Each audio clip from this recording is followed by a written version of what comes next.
into the scripture, and it's going to be one verse today. It's from Psalm 29, verse 2. It's up on the monitor or TV, whatever you're watching. All right, let's read together. All right, ready? Begin. Ascribe to the Lord the glory due His name. Worship the Lord in the splendor of His holiness. Amen.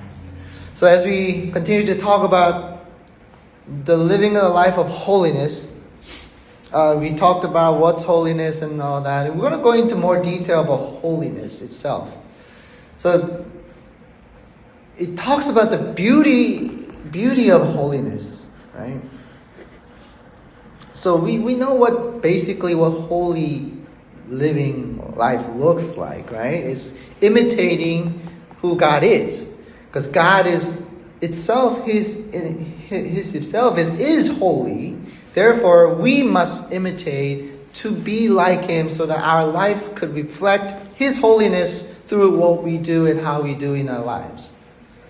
So first thing we have to do is worshiping the Holy One, right?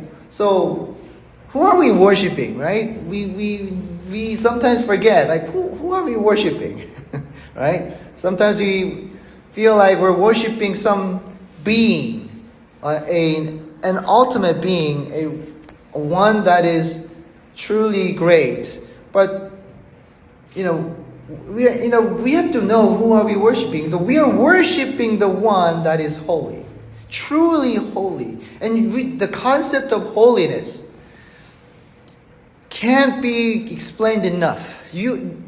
Being holy is flawless, right? For God, He is flawless. He is the creator. He's the ruler of all things. And we are worshiping the one who deserves our worship. He deserves it. It's not because, He did something for me, so now I have to, give Him a favor.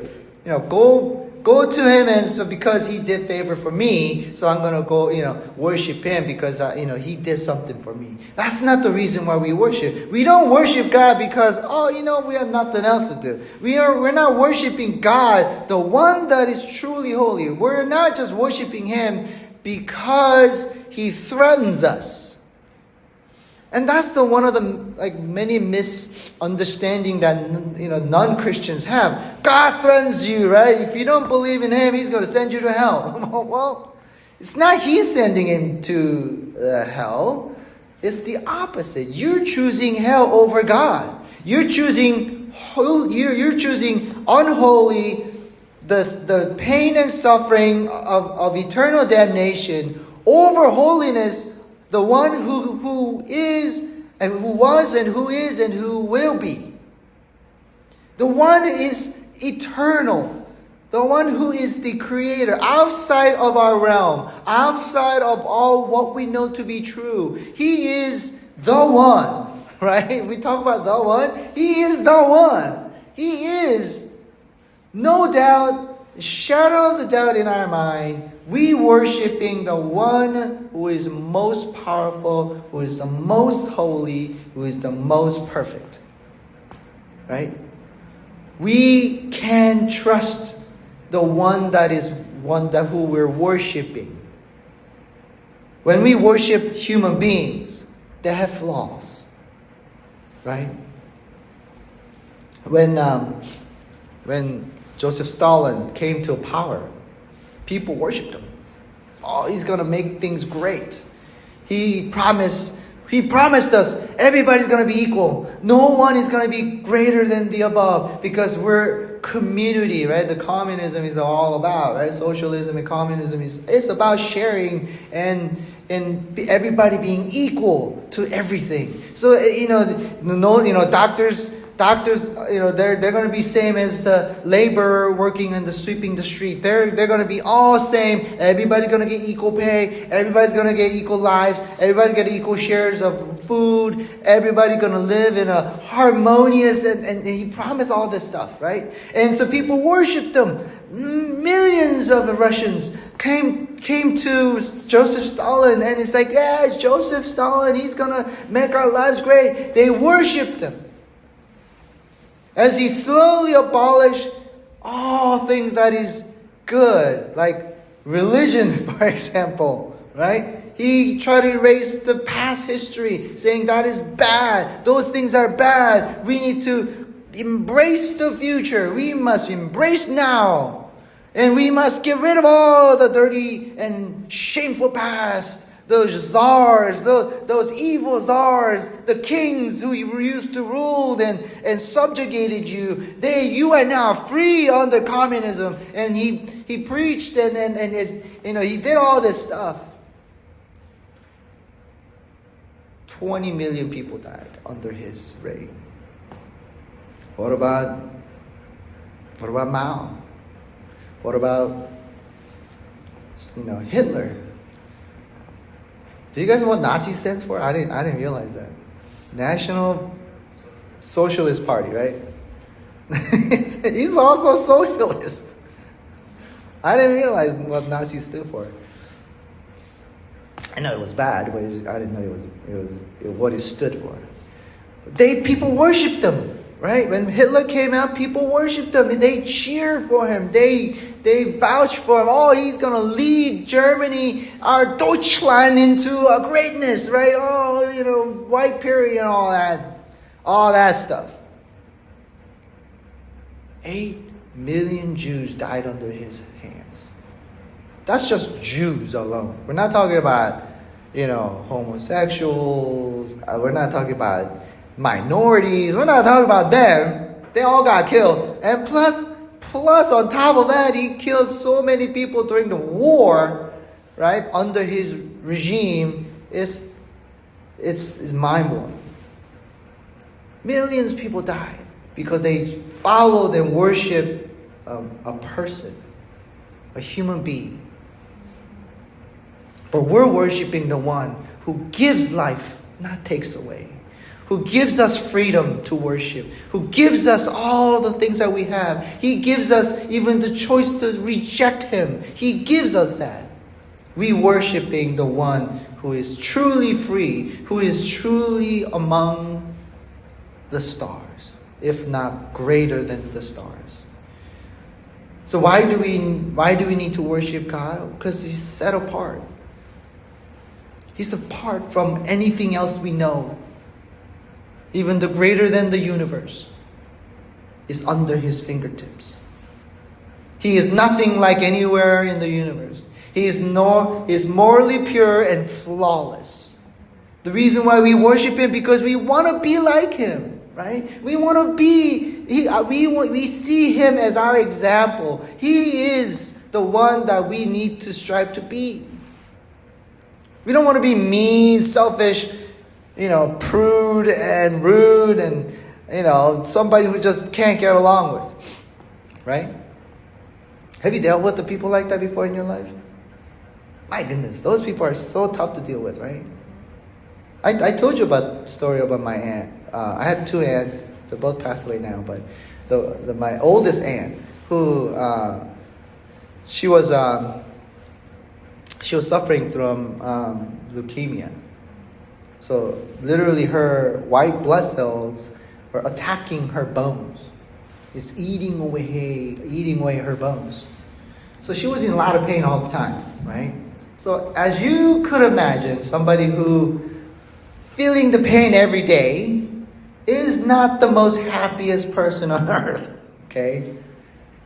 And so my wife was taking care of her. We moved our family to be with her, to help her, to nurse her. I'll be working and she'll be home full-time nursing her. But she got to the point where there's certain people who just know how to push your buttons. Have you known people like that? Just knows how to push your buttons. They know exactly what button to push and makes you go crazy. You just go boop, rah, right? Oh my God! What? She knew how to push buttons so well. She fought everyone and anyone who came in contact with her. It was almost like a gift. She knew how to push people's buttons. So one day, I was trying to be like Zen, Right? I want to be like Jesus. Yes, I want to be like Jesus. I want to be like Jesus. And she pushes the button. Boop. Oh. Lord, give me the strength. And then she pushes another button. Boop. Oh. Bury my teeth. Grit my teeth. Oh, Lord. Help me. Mercy, Lord. I was just literally gritting my teeth. Just let her say whatever. Just get it out of her system, right? And then she pushed the final button, the red button on my life. She said something to my wife. She was saying all kinds of nasty stuff to her. And I just couldn't take it. That as soon as she pressed that button, that was a nuclear war button. Boop. That's it. Mushroom cloud coming out. I yelled at her. I think like 10 minutes straight. I just couldn't take it. Like, what are you doing? Let me summarize what I said. What are you doing? You being so unbelievably mean. I'm just putting it nicely, by the way. I don't understand you. What are you doing? We are here for you. Why are you pushing us away? Why are you saying the nasty things like this? You are such a mean person. Things like that. I don't think I yelled at anybody like that in my entire life. That was the first and the last. I yelled that with that much anger in my life. I've yelled before, but not with that much anger. I mean, she pressed that button so bad. I was just seeing red. I didn't care. I didn't care what came out of my mouth. I just wanted to hurt her with my words.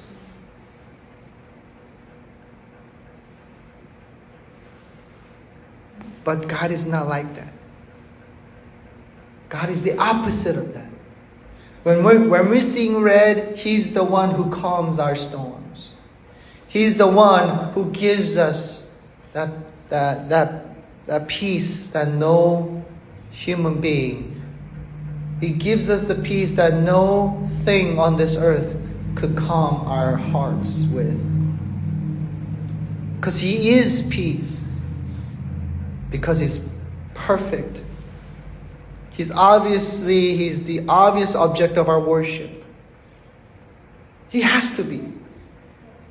If we're not, you do realize if we're not worshiping God, we're worshiping something else. You guys know that, right? If we're not worshiping God, we're definitely worshiping something else. Either fame, fortune, or whatever. Another person, idol worship, another kind of worship. We're worshiping something else. It just not happens to be God. If it's not God, it's going to be something else. So we have to put our focus and our minds set to the one who is holy, who is deserving of our worship. That is the reason why we need to worship Him. To make us whole. We're empty without God. We're incomplete without God. Because our heart was meant to be filled with God. And if we don't feel something right in our heart that is meant to be filled, it's going to ruin your heart. There was a funny video of a girlfriend. So the boyfriend went into they were at a gas station, and he had a really nice sports car. And he went inside and said, "Okay, all right, honey, just fill up the gas, okay?" And then, guess what she did? She's like, "Okay." And then she grabbed the green one. You guys know what green one is?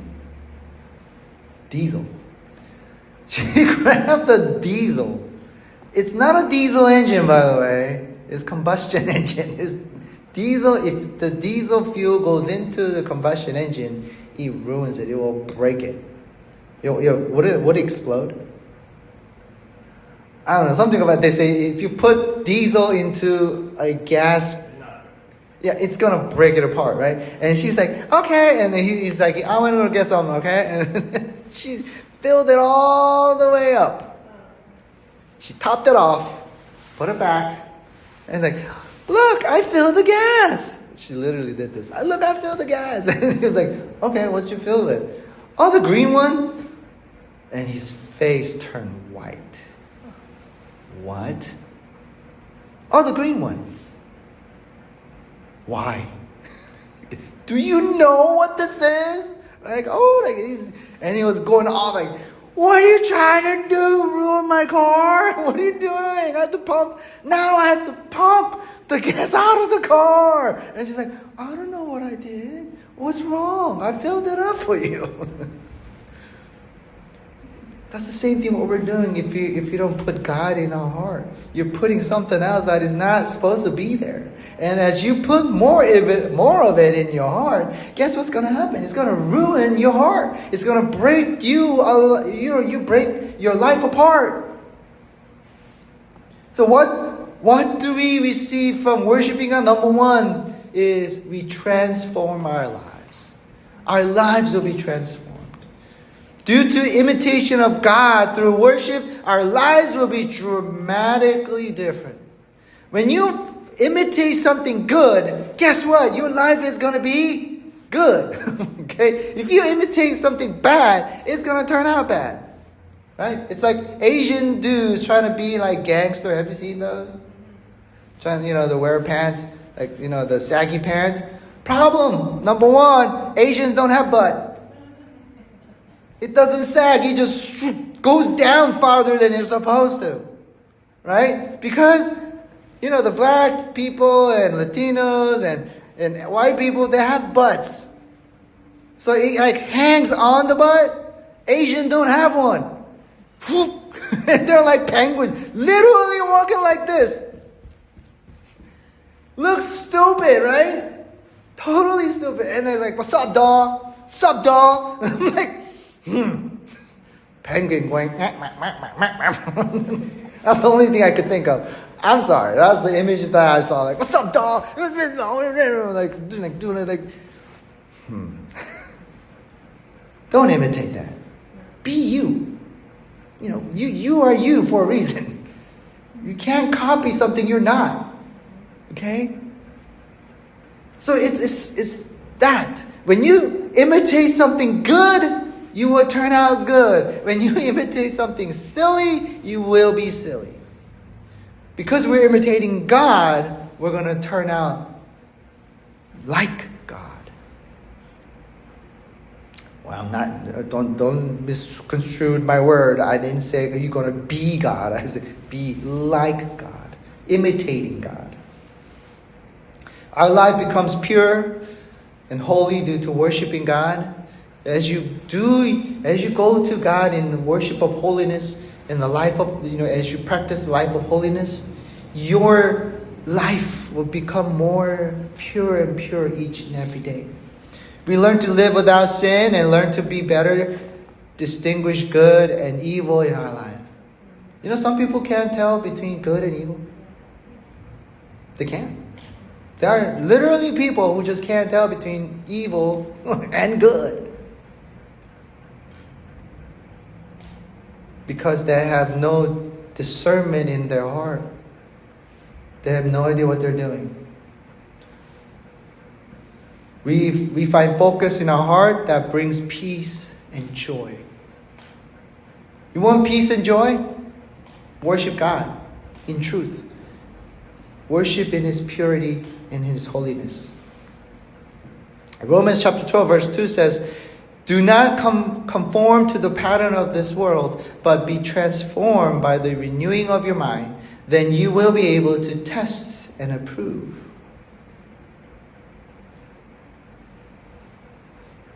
And lastly, you will have a better understanding who God is through worshiping God. So worshiping in the holiness, number one, I want you to do this. When you come to worship God, come prepared to worship His holiness. Come to worship. Come prepared. Don't just like last minute get out the door, whatever. Oh, yeah, I got my key in my car. Oh, let's go. Don't do that. Hours before, you know what I do? I will make sure although I'm pretty easy, right? I just put uniform on. But I'm sure my uniform is right. Everything's okay. It looks good. I come to prepare to worship God each and every Sunday. Every Wednesday and every Saturday, I'm ready. I'm not like last minute preparing. Don't do that. Be prepared. Set yourself. Give yourself some little bit of cushion so that you're ready and prepared, not running out of the door. Oh my God! Oh, we got like 10 minutes before worship. No, don't do that. That's not what God wants. Want you to prepare your hearts as well. John chapter 4, verse 20 through 24 says, "Yet a time is coming, and now come when the true worshipers will worship the Father in the Spirit and in truth. For they are the kind of worshipers Father seeks. God is Spirit, and His worshipers must worship in the Spirit and in truth."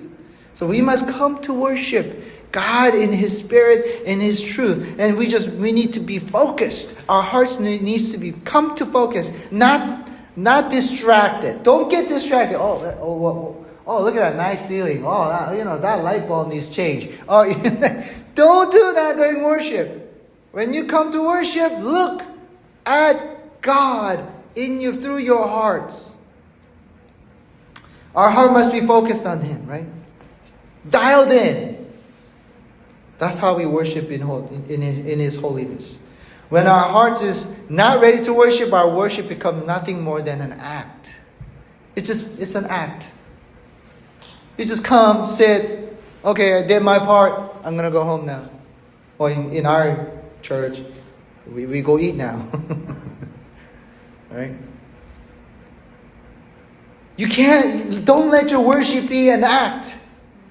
You play your part. I am playing a part of a soldier of the Salvation Army. I come, sit,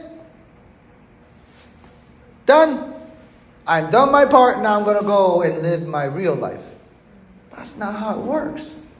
That's not how you worship in His truth. That's not how you worship in His holiness. What about your mind?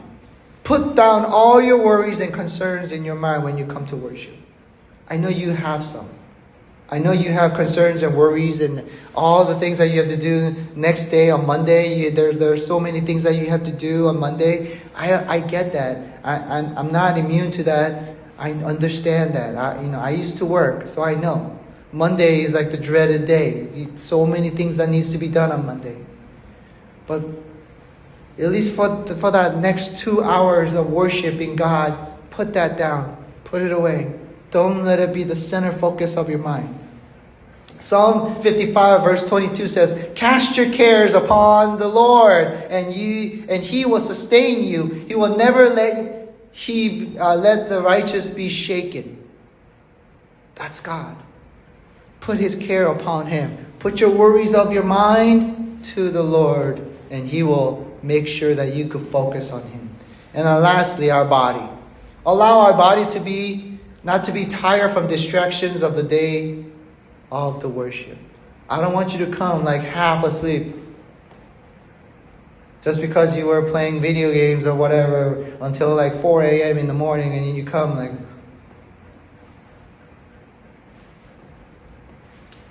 You don't think I see that? I see it all the time. Don't do that. Okay? Do it Friday night. But not on Sunday. On the day you coming to worship, your mind, your body needs to be refreshed and ready to go and ready to worship. Turn off or turn down your phones and computer. Do you realize the psychologist said the study have shown that the more you look at the phones, right, at night, the less likely you will have a good night's sleep. That's the fact. So they say, if you want to get good night's sleep, turn off your phones. 1 hour before you sleep. Not fall asleep while you're watching. You're not going to get a very good sleep if you do that. Somebody that I know, sleep with next to every day. Don't do that. Don't come to me and go, I'm tired, I'm sleepy. No, you can't do that. Your body needs to be ready to prepare to worship. I try not to do that. So what I do is I turn on the music and I just put the phone down and I just sleep. Because I want to do exactly what everyone else is doing, watching short, YouTube shorts. I want to watch that too. But I have to, I got to put that down. Because I'm ready to go. And lastly, dressed in a manner that God can honor, that you can honor God. Okay? Come to worship in an attire that should reflect how you feel about God. Okay? Somebody asked me, why can't we worship in our bathing suits? You could. But you're distracting everyone, number one, right? Number two, it's rude. It's a social norm. You don't understand that you can't go to, family function in an inappropriate attire. You can't do that. No, I'm sorry. That is not honoring God. You're trying to be center of attention instead of God. And they're like, oh, okay. Let me end with it. 1 Timothy chapter 2, verse 9 through 10 says, I also want the women to dress modestly, with decency and propriety, adorning themselves not with elaborate hairstyles or gold or pearls or expensive clothes, but with good deeds appropriate for women who profess to worship God. It's not just to women. This is men too. It's not just, they're talking about women because obviously they like to wear more fancy stuff. But men too. It goes the same way. So let us come to worship God in holiness, in His holiness, with the right mind, right spirit, and right body. So that God will be honored and your life will be filled with peace and joy, and also holiness. Let us pray.